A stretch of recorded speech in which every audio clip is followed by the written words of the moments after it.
जय Hind students, class 10th exercise 7.3 question number 3। बच्चों, हम एरिया ऑफ ट्रायंगल जिसके तीनों वर्टिसेस हमको गिवन हो सीख चुके हैं, है ना। अब उसके आगे की कहानी है।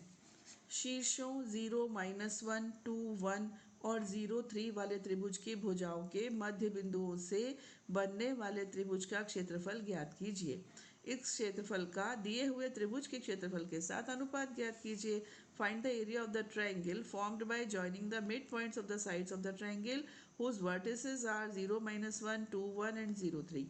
Find the ratio of this area to the area of the given triangle. ये क्वेश्चन है। देखो बच्चों, जो इन पॉइंट्स की पोजीशन है 0, -1, 0, 3 और 2, 1, वो ये तो नहीं है जो मैंने बनाई है ना। उसके लिए अगर मैं ऐसे जाऊं तो यहाँ पर हम कार्टेशियन सिस्टम बनाएं। पहला पॉइंट है 0, -1 मतलब ये वाला, फिर 2, 1 मीन्स कुछ यहाँ पर, और फिर 0, 3 मीन्स यहाँ पर। तो ये ट्रायंगल कुछ इस शेप का मुझे मिलने वाला है, ठीक है। लेकिन हम इस तरह से सम्स करते हैं ना बेटा, तो एग्जैक्ट पोजीशन की ज़रूरत नहीं है, रफ में भी हम ले लेते हैं। अब क्वेश्चन ये है कि ये तो एक ट्रायंगल है, चलो ये ठीक है। इसके जो मिड पॉइंट्स हैं, मध्य बिंदु हैं, इनको जोड़कर एक और ट्रायंगल बनाया गया।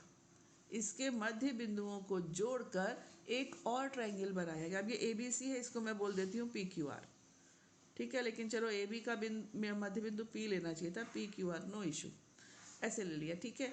अब बोल रहे हैं इसका एरिया बताओ। फिर दूसरी बात कि इसका और ओरिजिनल के एरिया का क्या रेशो है वो भी बताओ। ये क्वेश्चन है, ठीक है। तो सबसे पहले हम यहाँ पर लिखते हैं P Q are are the midpoints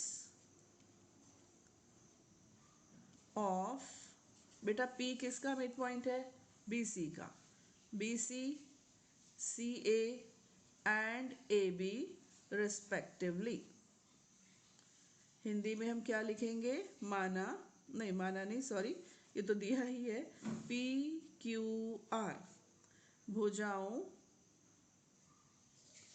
भुजाओं BC, CA व AB के क्रमशः, ब्रैकेट में लिख दो, बीच में कहीं लिखना था, क्रमशः मध्य बिंदु हैं, ठीक है। यहाँ लिखना चाहिए था भुजाओं क्रमशः, ये क्रमशः यहाँ आना चाहिए था। चलिए ठीक है, ये हो गया। हाँ, अब पी मिड पॉइंट के निर्देशांक आपको याद है क्या होते हैं? किसी को याद है मिड पॉइंट के कोऑर्डिनेट्स? वो होते हैं x1 plus x2 upon 2 and y1 plus y2 upon 2, ये होते हैं बेटा। तो चलिए अब मैं p के निकाल रही हूँ। p ये रहा, b और c का मध्य बिंदु है, तो ये हो गया x1, ये हो गया x2, ठीक है। x1 plus x2 upon 2, okay. फिर होगा y1 प्लस y2, तो -1 plus 1, y1 plus y2 upon 2। तो यही आगे ले लूँ p, ये होगा बेटा 2/2 और ये होगा 0/2, यानी कि p बिंदु आ गया 1, 0। ये 1, 0 इसका मध्य बिंदु आ गया। अब आ जाइए q पर, ये रहा q, है ना। तो इसके लिए ये x1, ये x2, तो ये हो जाएगा 0 प्लस 2/2, फिर ये y1, ये y2, ऐसे समझ लो, है ना। तो 3 प्लस 1/2, तो Q बिंदु क्या बनने जा रहा है? एक तो हो गया 2/2, फिर हो गया 4/2, यानी कि Q बिंदु बेटा मुझे मिल गया 1, 2। तो ये P मिल गया, ये Q मिल गया, है ना। ऐसे ही आ जाइए R पर। R किस किस का है? इन दोनों का। हाँ, तो ये होगा 0 प्लस 0/2, 0 प्लस 0/2, और यहाँ क्या होगा? 3 प्लस -1, 3 प्लस -1/2, है ना। तो r क्या बनने जा रहा है? ये तो हो गया 0/2 और ये हो गया 3 - 1 करने से 2, यानी कि r बिंदु मुझे मिला 0 एंड 1। तो ये तीसरा। अब दो एरिया निकालने, एक तो पी क्यू आर का निकालना है पहले, तो चलिए पहले पी क्यू आर का ही लेते हैं। आपको फॉर्मूला तो याद होगा, फिर भी बता दूं। सबसे पहले होता है x1 y2 माइनस y3, फिर होता है x2 y3 माइनस y1, और फिर होता है x3 y1 माइनस y2 और ये सबका हाफ करने से हमको एरिया ऑफ ट्रायंगल मिलता है। ये हमने लास्ट वीडियो में एक्सप्लेन भी किया था कि इसे याद कैसे रख सकते हैं। हम डिस्क्रिप्शन बॉक्स में उसका लिंक देंगे, ज़रूर देख लेना। अब ये हो गया, शुरू कर दें। हाँ, तो थोड़ा सा चलो यहीं से देखते हैं। x1 है तो ये होगा 1। फिर क्या आएगा y2 माइनस y3, तो ये रहा y2 और ये रहा y3, तो y2 माइनस y3, चलो स्मॉल ब्रैकेट बना लो। हाँ, प्लस अब आता है x2, तो x2 क्या है बेटा 1 है ना। फिर आएगा y3 minus y1, 1 minus 0। Clear, समझ में आ रहा है। आप एक काम ये भी कर सकते हो, कागज़ पे पॉइंट्स लिख लो, उसके बाद इसके नीचे लिख दो x1 y1, ठीक है। इसके नीचे लिख दो x2 y2 और इसके नीचे लिख दो x3 y3 और फिर लिख लो फॉर्मूला और फिर वैल्यू रखते जाओ। ऐसे भी कर सकते हो ना। अब हमने x1 कर लिया, x2 कर लिया, अब किसकी बारी है x3 की। तो ये x3 क्या है बेटा 0। अब ब्रैकेट में कुछ भी होता रहे फ़र्क तो पड़ता नहीं है, लेकिन फॉर्मूला तो लगाना पड़ेगा है ना। तो ये हो गया y1 माइनस y2 यानी 0 माइनस 2, ऐसे। क्लियर। अब देखिए 2 माइनस 1 से आया 1 और 1 इंटू 1 भी 1, 1 माइनस 0 से आया 1 और 1 इंटू 1 भी 1, ये तो भाई साहब पूरा 0 ही हो गए है ना।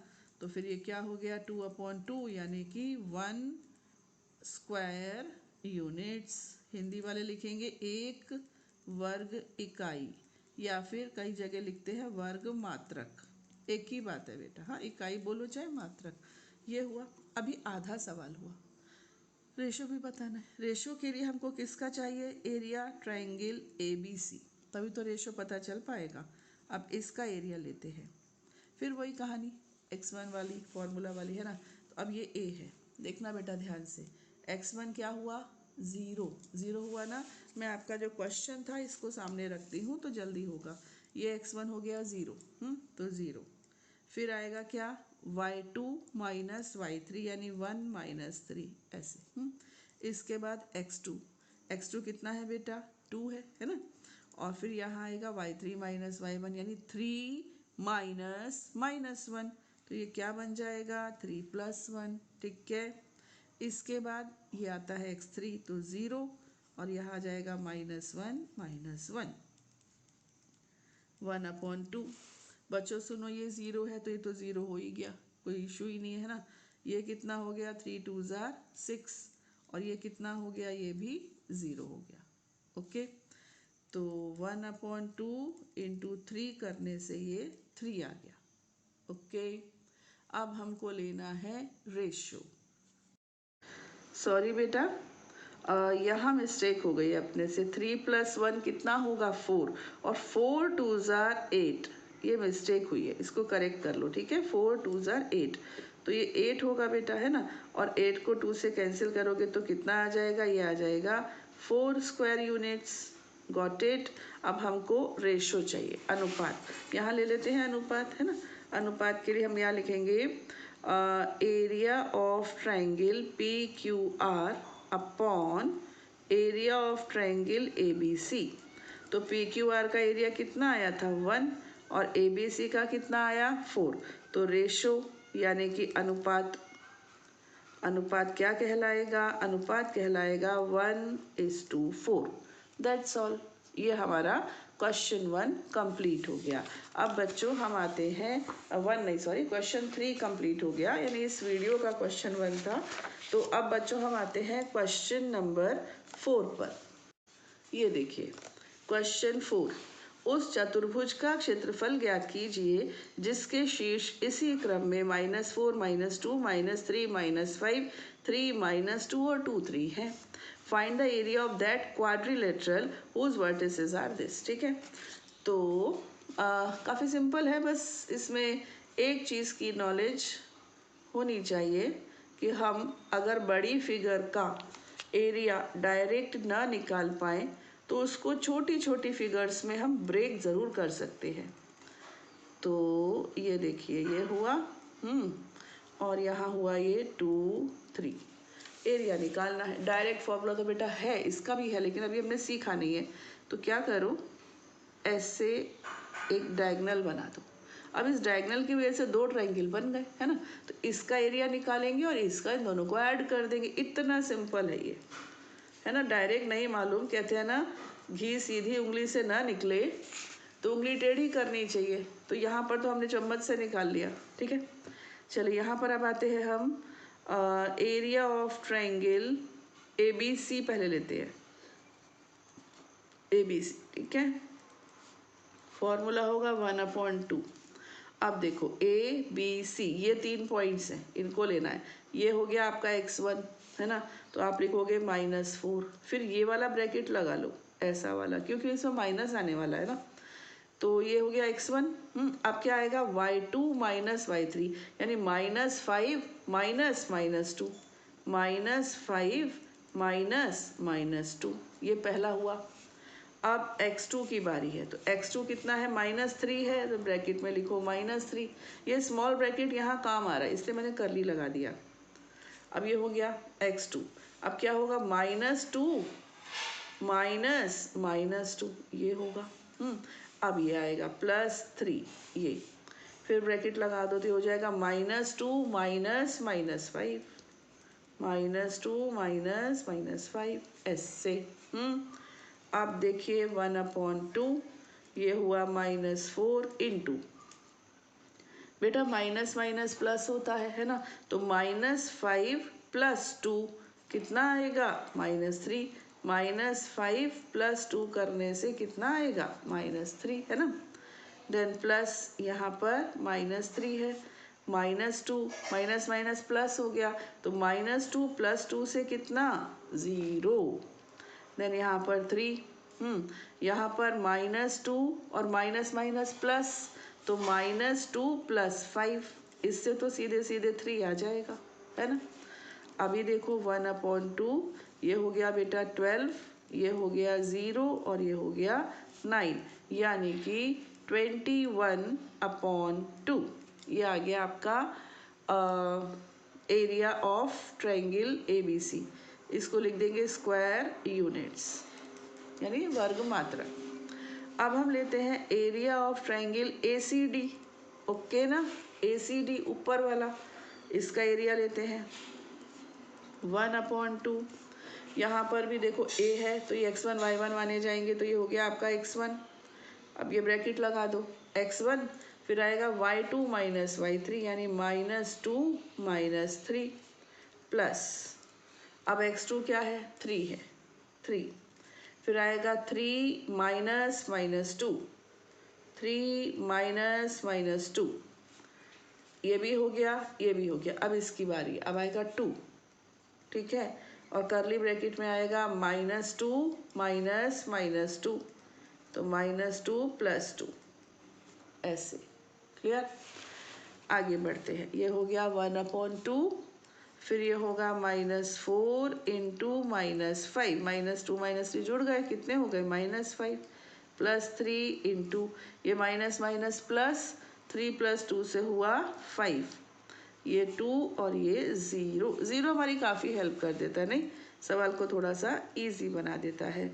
Minus minus plus, 5 4s are 20 plus 5 3s are 15, कुल मिलाकर 35/2 स्क्वायर यूनिट्स, वर्ग मात्रक। अब हमको चाहिए area of triangle area of quadrilateral ABCD, ये चाहिए। तो ये कैसे आएगा, ये आएगा area of triangle ABC plus area of triangle ACD, इन दोनों को जोड़कर आएगा। तो 21/2 plus 35/2, okay.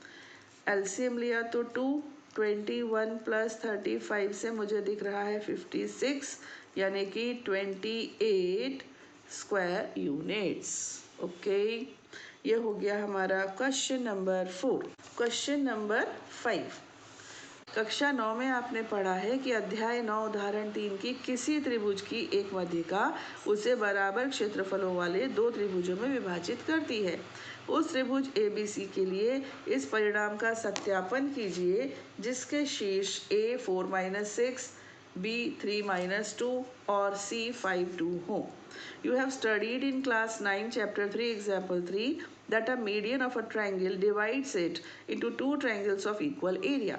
Verify this result for ABC whose vertices are A, B, C. A is 4 minus 6, B is 3 minus 2 and C is 5 2. This is the question. कहना ये चाह रहे हैं ये लोग कि आपने छोटी क्लास मैंने 9th क्लास में पढ़ा है मुझे भी याद है पढ़ा है, और ऐसा होता है ना. ये एक त्रिभुज है, कोई भी एक त्रिभुज है XYZ है ना, टेढ़ा मेढ़ा, स्केलिन, आइसोसेलस, कैसा भी ले लो, ठीक है. ये एक त्रिभुज है और आपने ये पढ़ा है कि जो त्रिभुज की मध्यिका होती है ये इसे बराबर क्षेत्रफल वाले दो त्रिभुजों में विभाजित करती है. यानी कि median divides the triangle into two triangles of equal area. Median क्या होती है? जो मिड पॉइंट को वर्टेक्स से मिला दे. तो थोड़ा सा मैं टेढ़ा लेना चाह रही थी बट वो नहीं आ पा रहा. चलिए, ये मध्य बिंदु है D. किसका? BC का. तो ये AD हो गई मध्य का. D is the midpoint of BC. That means AD is median, है ना. अब हमको ये बताना है कि ये जो दो ट्रायंगल्स बने इनका एरिया इक्वल है. बस इतनी सी बात. यानी हमें ADB का एरिया चाहिए, हमें ADC का एरिया चाहिए और फिर ये बताना है कि दोनों इक्वल हैं. इतनी सी चीज़ है बेटा. तो ये आप कर सकते हो ना, स्वयं भी कर सकते हो, बट मैं कर रही हूँ. ये B पॉइंट है और ये C पॉइंट है.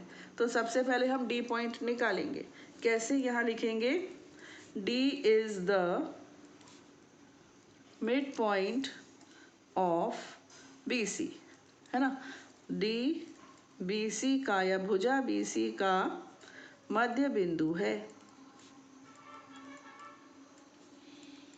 अब भैया मध्य बिंदु है तो क्या है, फिर निकालो मध्य बिंदु, है ना. कैसे आता है? x1 प्लस x2/2 यानी 3 प्लस 5/2, फिर y1 प्लस y2/2 तो -2 प्लस 2/2. तो D पॉइंट हो गया 8/2 एंड 0/2 यानी D पॉइंट हो गया 4 0. ये भी आ गया 4 0. अब मैं एक बार एरिया लूँगी ABD का, फिर हम लेंगे ACD का और बता देंगे कि ये इक्वल हैं. तो सबसे पहले हम लेते हैं एरिया ऑफ ट्रायंगल ABD, ठीक है.